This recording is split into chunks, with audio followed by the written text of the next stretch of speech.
শাকিব বাংলাদেশে বড় স্টার। শাকিব খানের থেকে কোনো কাজের অফার আসে, শাকিব খানের ছবি চারিদিকে যখন শাকিব খানের তুফান মুভি নিয়ে আলোচনা এবং প্রশংসা চলতেছে, তখনই কিছু টিকটকার তুফান মুভির দুষ্টু কোকিল গানের পিছন মারা শুরু করছে।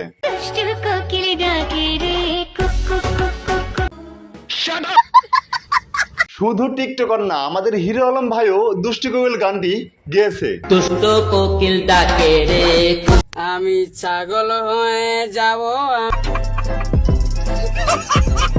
যেখানে আরবিয়ান গান গেতে পারে, সেখানে তো দুষ্টু কোকিল গান কিছুই না তার কাছে। वाह क्या सीन है। আজকের এই ভিডিওতে দুষ্টু কোকিল গান সহ কিছু টিকটকারদের নিয়ে আলোচনা করব। এই তুই কি ডারে? কাকু চিনো নাই আমারে? This is Rasel.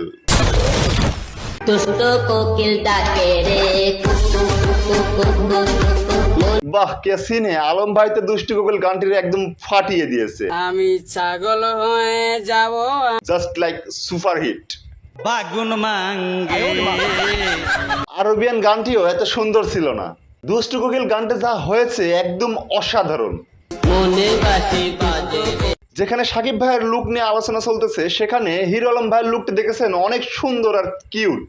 সাকিব ভাই যে দুই বাংলার হিরো আর হিরো আলম আরবিয়ান হিরো, তো সেইখানে হিরো আলম ভাই খুব একটা পিছিয়ে নেই। আমি ছাগল হয়ে যাব।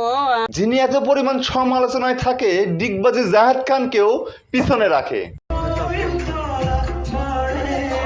ঠিকবাজি নিয়ে খবর পড়তে হয়। আর দুষ্টু কোকিল গানের কথা কি বলবো ভাই, একদম অস্থির লেভেলের দুষ্টু কোকিল গানটি। এবং টিকটকাররা যে যেখানে যেভাবে পারছে গানে অভিনয় করার চেষ্টা করছে। কেউ তো আবার আম গাছে উঠে কোকিল হওয়ার চেষ্টা করছে।